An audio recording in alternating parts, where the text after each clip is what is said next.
Today is Wednesday, June 3rd, 2020. First, let's start with a little bit of vocabulary. Remember, this one is a coat, un manteau, a coat. Those are boots. Et on n'oublie pas le S à la fin parce que c'est une paire, il y en a deux. Boots. Même principe pour celui-là, il y en a deux. Gloves. Those are gloves. This one is a woolly hat. A woolly hat. Here we have a camera. Those are binoculars, avec le son I, comme quand on se fait mal. Binoculars. And to finish with, this one is a scarf. A scarf. Remember last time I asked you some questions, que je vous ai vu en face à face avec certains 5e E ou dans la vidéo que j'ai faite pour les 5e B et les autres 5e E. Tout le monde, absolument tout le monde, avait des questions auxquelles il fallait réfléchir et auxquelles il fallait essayer de répondre en anglais. So let's go. First question. What will she need to see? Ooh, there's a problem. To see grizzly bears and wolves. La première question, on était en train de parler de Julie et on avait compris d'après le post Facebook qu'elle allait voir l'été prochain des grizzlies et des loups. Et ma question c'était de quoi aura-t-elle besoin dans ce futur été pour aller voir ces fameux grizzlies et ces loups. So let's go. In English. First, we were talking about Julie. Julie in the future. La marque du futur. Si on veut parler au futur, il me faut la marque du futur. Julie will what? Will need. Julie will need what? Maybe if we think about vocabulary. To see grizzly bears and wolves, do you need a woolly hat or gloves? No, not really. But those can be handy. D'accord? Handy. Pratique. So, Julie will need binoculars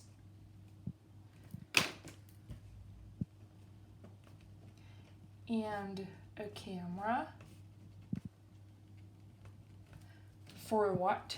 To see grizzly bears and wolves. Ok. Julie aura besoin de jumelles et d'un appareil photo pour profiter au maximum quand elle verra les grizzlies et les loups. D'accord? Marque du futur, will. Le verbe, nous on voulait le verbe avoir besoin de et on rajoute les équipements. What will she need to explore the Denali National Park? Même question, de quoi aura-t-elle besoin dans le futur, mais cette fois-ci non pas pour voir des grizzlies et des loups, mais pour explorer le Denali National Park. Et ben on y va. Julie, on pourrait le remplacer par un pronom personnel qui serait she. She will need. She will need. Well, binoculars. Encore, pourquoi pas, hein?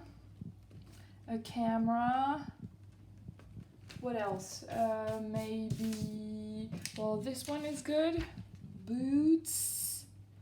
Okay. If we think about it, in the Denali National Park,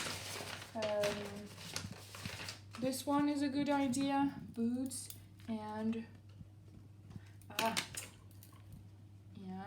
a tent to explore the Denali National Park. Great.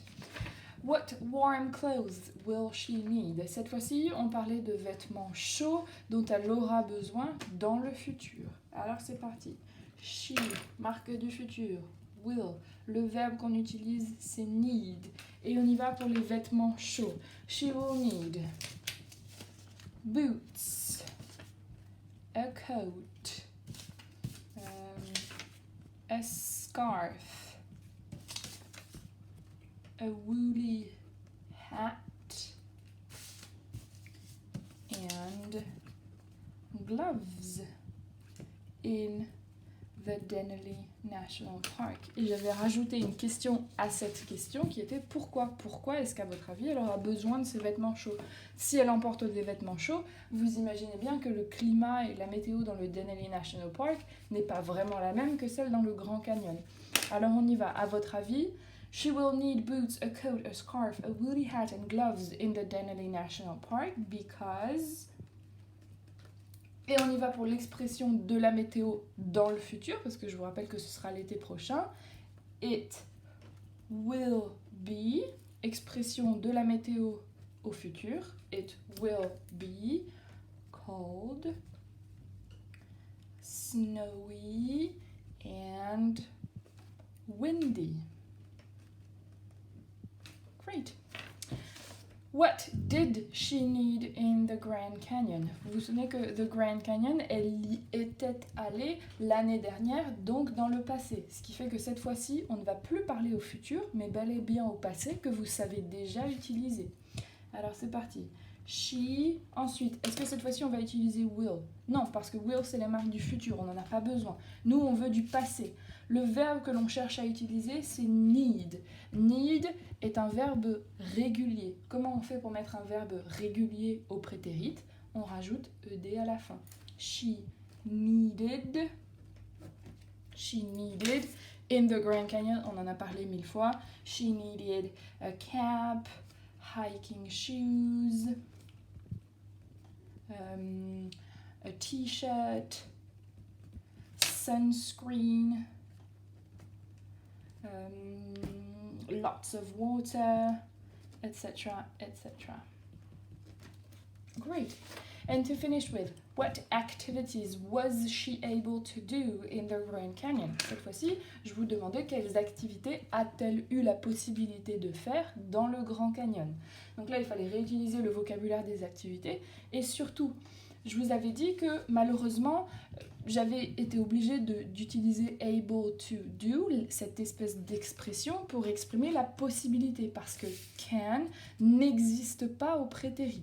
C'était bien l'année dernière qu'elle est allée dans le Grand Canyon. Moi, je vous demande quelle activité elle a pu faire l'année dernière dans le Grand Canyon. Il faut parler au passé, mais can n'existe pas au passé. Fallait essayer de se débrouiller donc avec cette expression-là. Alors, c'est parti. She was able to... Et on y va pour les activités. She was able to hike. Souvenez-vous. To hike, to climb, and to camp. Elle a eu la possibilité de faire la randonnée, de grimper et de camper. Et voilà, donc vous utilisez cette expression-là à la place de can quand vous voulez parler de la possibilité au passé. On remarque que c'est quoi? C'est composé de quoi? C'est composé du verbe be, mais au passé, puisque ma phrase elle est au passé, d'accord? Et puis cette petite expression-là, able to, plus le verbe, et ce verbe il est comment? À l'infinitif sans to, d'accord? Vous avez was able to, on reprend le to ici, on reprend le to ici de l'expression, plus le verbe à l'infinitif sans to. On va revenir en détail et avec plus de précision sur cette expression de la possibilité, que ce soit au passé ou au futur, mais dans la séance d'après. Pour aujourd'hui, ça suffira largement. So you need to write the date, make sure this is correct in your copybook. Faites en sorte que ce soit bien corrigé dans votre cahier parce que là, on a rassemblé toute la grammaire et la conjugaison qu'on connaît ensemble depuis un certain moment. On a mélangé du passé, du futur, on a aussi mis du vocabulaire ancien, du vocabulaire nouveau, une nouvelle expression pour la possibilité. Donc c'est hyper important que ça, ce soit très bien corrigé dans votre cahier, que vous ayez exactement la même chose que moi. And that's all for today.